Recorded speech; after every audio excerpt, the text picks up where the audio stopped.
Hello everyone, welcome back to my nursery. For those of you that don't know me, my name is Vicky. Guys, I'm here showing you a little painting that I've been doing. This is a baby that I've been painting on. His name is Steven. He is already sold, guys, so I'm working on him for a customer.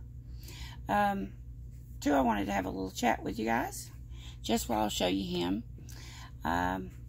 I have done, now this is not a finished product, guys. He's in my, part of my, what would you call it? Budget baby. I'm sorry, guys.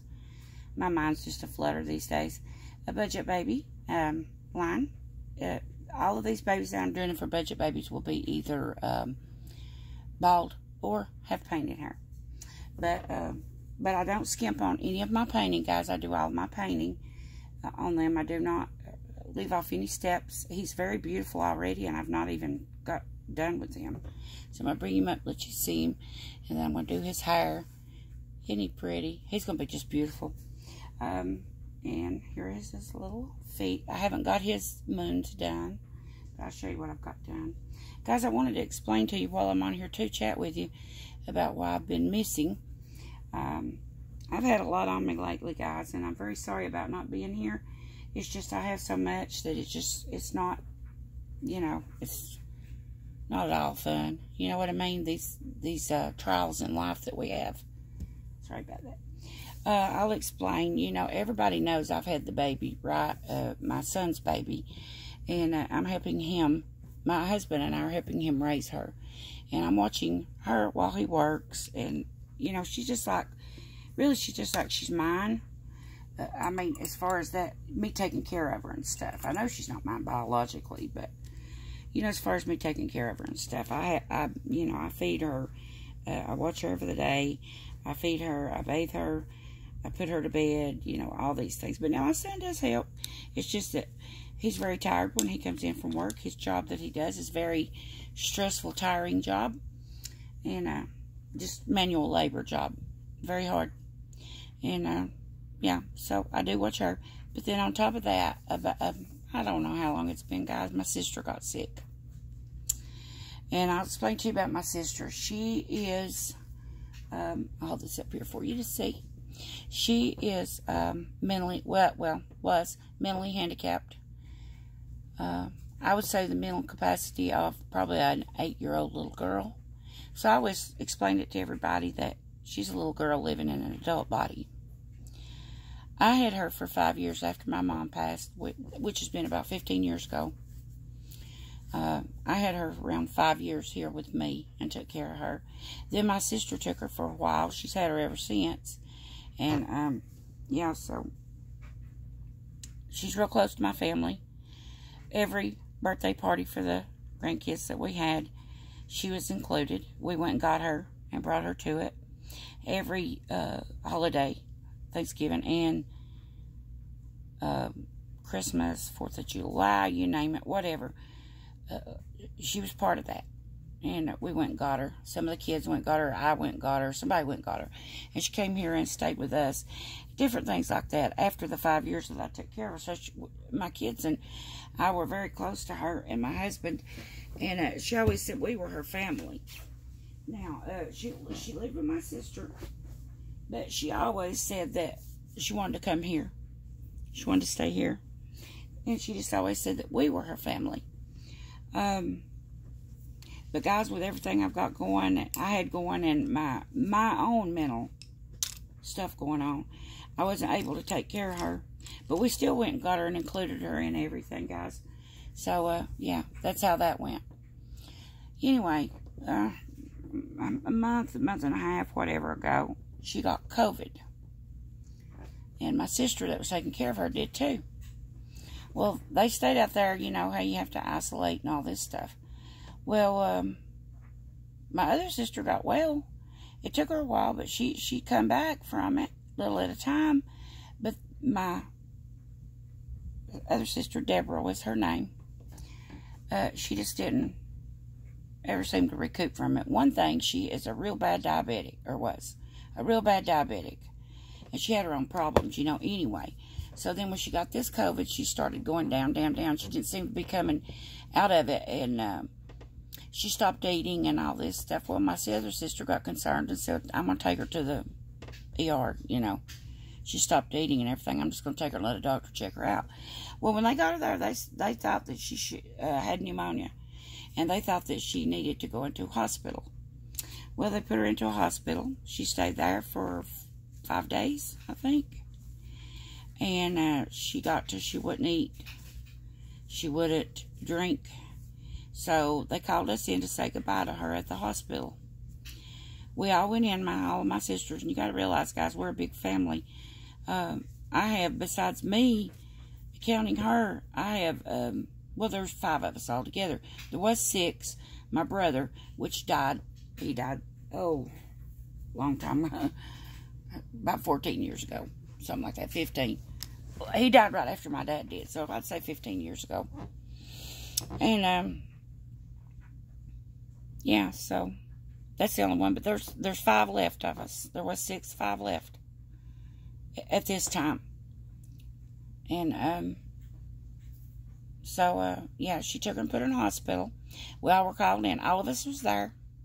Even my 2 daughters were very close to her. They were there too. And my son would have been there, but he had to stay home and keep the baby. Well, we stayed down there and we were taken roundabout. Well, what happened was, they seen after that first night we got down there, we started just nursing her. And we started feeding her. We started giving her stuff to drink. And then all at once she started turning around. They told us her organs were shutting down and called us in to say goodbye. She started turning around, started getting better. And they said they thought it was because her family wasn't with her. She had just given up. Because she's always been used to, you know, somebody being with her, guys, all the time. No, you know, I always having family with her, some sort of family. Sisters, nieces, nephews, you know. And so she started turning around. But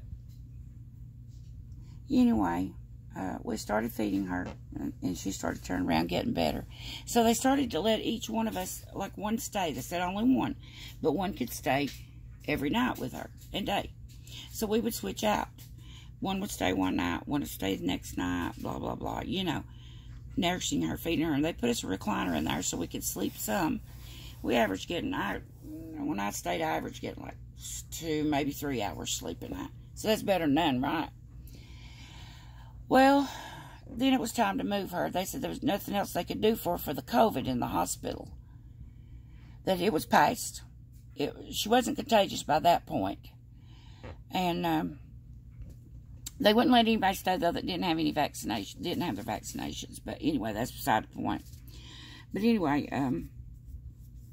it's time to move her. So I had thought about bringing her home and taking care of her. But I had that 6-month-old baby that I was taking care of. And everybody was telling me, you can't do it, you can't do it, Vicki, there's no way. My husband was worried about me. He said, you know, you'll collapse. He said, there's no way, you can't. And I said, I have to try, and it's not. Well, anyway, it wound up being that everybody was against me bringing her.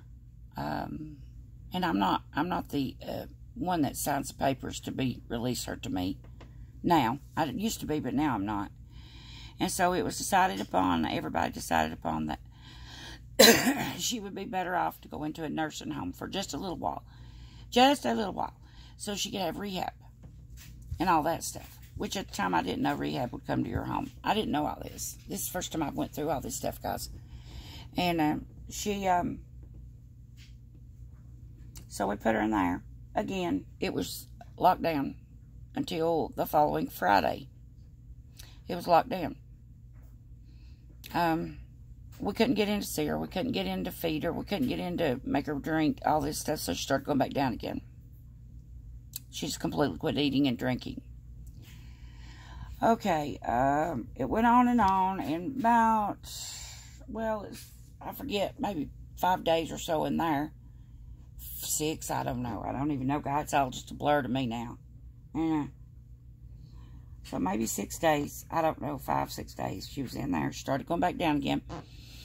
And they said her kidney function wasn't doing well, so they was going to transport her over to the ER. Well, my two sisters went over there and stayed while they done that. And they kept her there for 2 days in the ER because they couldn't find, they were going to send her back to the nursing home. And I couldn't do it, guys. I couldn't send her back. But they wanted to send her for dialysis. By that point, she is already so far gone, guys, that she just couldn't, she would never have made it. There's no way. She would have died while they were doing it. She was just so weak by that point because she had quit eating and quit drinking. And she hadn't eaten or drank much in like 5 days. And so they gave her an IV, got her to feeling a little bit better and all that. Well, they said they had to turn her loose from the ER. And my sisters were wanting to send her back to the nursing home. And I said, no way, no. We're not doing it this time now. I said, I went along before, no way.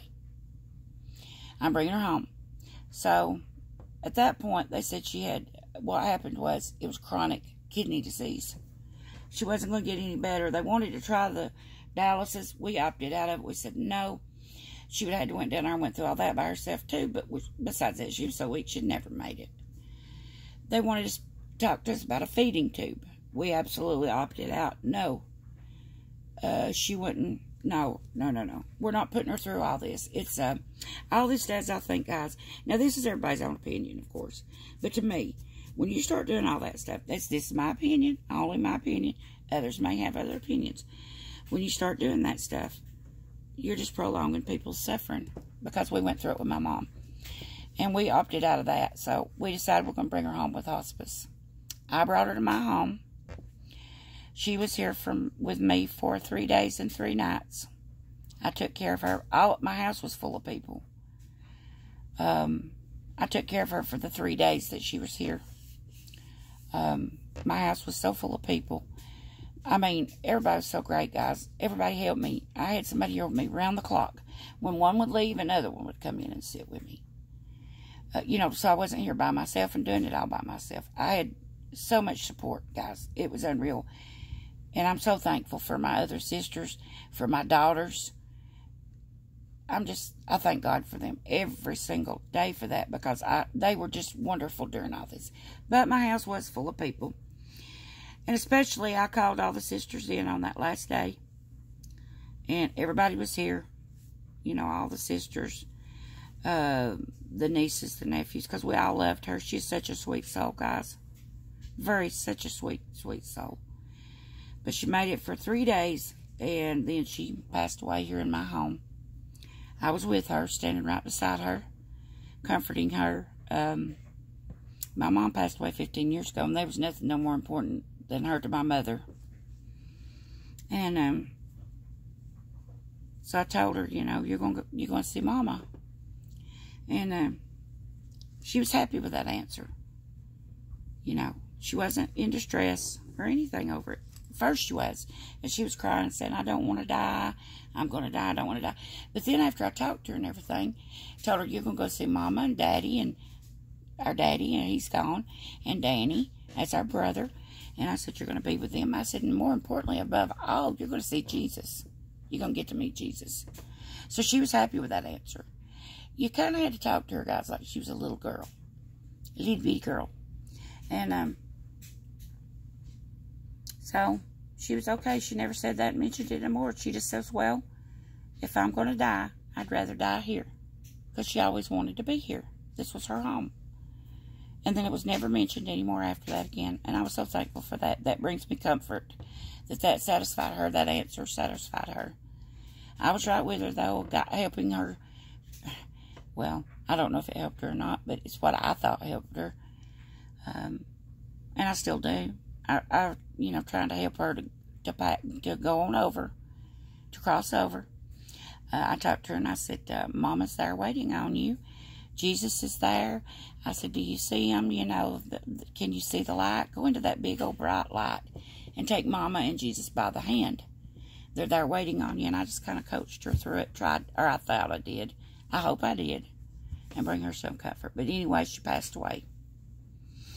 And then there was the funeral and all that sad stuff. So, yeah, it's been hard, guys. I've had it really rough because she was a part of our family.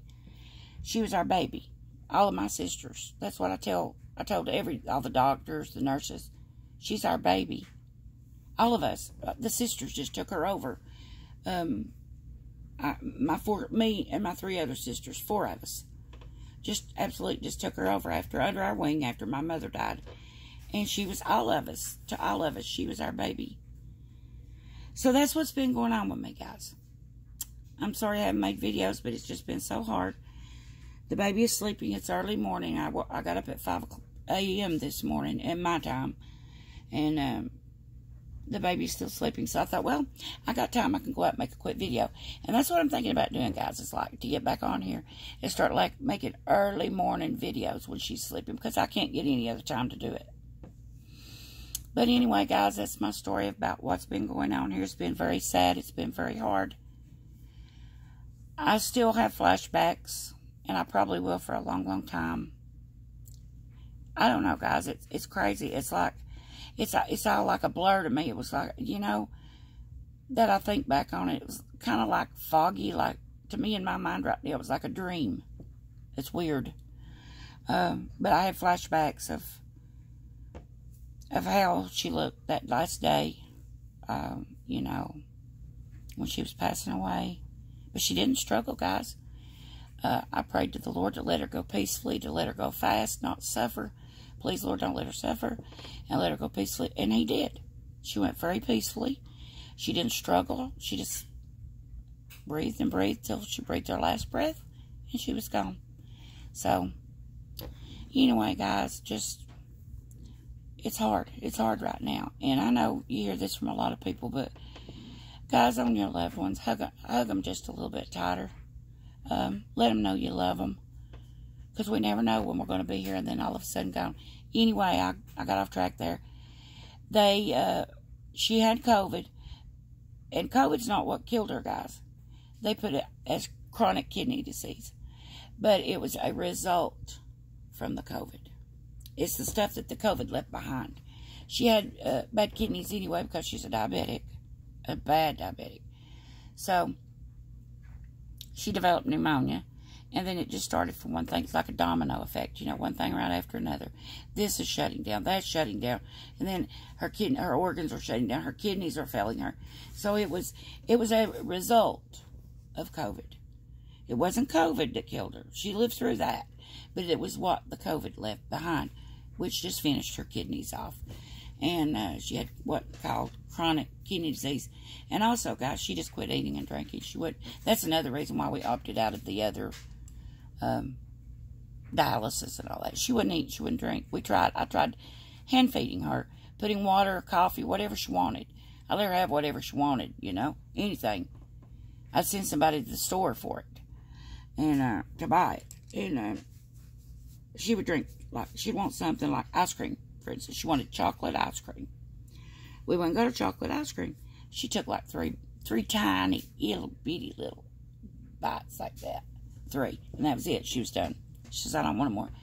It's like she either forgot how to swallow or she was afraid to swallow, because when she was first coming around that first time, my daughter was with her, my younger daughter, and middle daughter, I should say, and she was with her, and she got strangled on some water. And so I don't know that she got in her mind, was afraid to swallow, afraid she'd get strangled, or she just forgot how. Maybe it done something to her brain that the COVID did, that, you know, that part of the brain that tells you to swallow. So she quit swallowing, she quit drinking, and we knew there was no way she could live. And so we opted out of all the other. We weren't going to put her out through all that, you know, because she wouldn't eat, she wouldn't drink. Yeah, that's just how it went. And so we knew she wouldn't be able to make it anyway. You know, guys, you can't live if you don't eat and you don't drink. Not unless you do a feeding tube, and we opted out of that.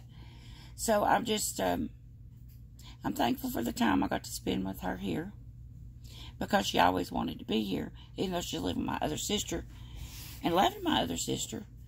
She wanted to be here and with me and my family. And so I was thankful for that time I got to spend with her here. I brought her here, and I'm thankful for that. You know, even though it's hard, I still have flashbacks of it. But, you know, time will heal all that. And I am so proud that I brought her here. Anyway, guys, this is a long video, and I'm so sorry that it is. It's getting really long. It's almost 20 minutes. So, I just wanted to explain to you where I've been, how things have been going. Anyway, this little guy is Steven. I'm back on it again. I've started painting again. I got to get him done for his mommy. His mommy has already paid me for him, so he's got to get finished. I don't like a whole lot on him. I am going to paint his hair. But, yeah, I don't like a real whole lot on him. But anyway, guys, I'm going to try to stay back now this time. I'm going to try to, like I said, I'm going to try to start coming out here and doing videos early in the morning before the baby wakes up. And then I'll load them and I can put them on in the evening. Or after a while while she's taking her nap. So anyway, guys, I just want to let you guys know what's been going on with me, what's been happening. And I appreciate each and every one of you guys for sticking with me. I haven't made a video in a good while. I thank you for sticking with me.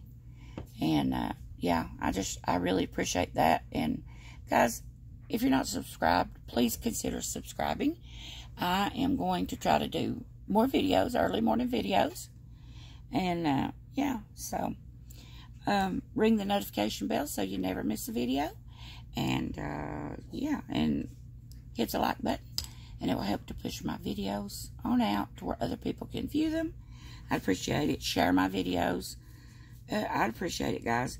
And, yeah, so I guess that's it. But I am back to painting. I will be doing some changing videos with my babies. Bringing them on, letting you see my little babies. Yeah, this is my little Steven I'm working on for a customer of mine. He's turned out beautiful, Mama. Alright, guys. I'll see you soon in a video. And much love to y'all. Talk later. Bye-bye.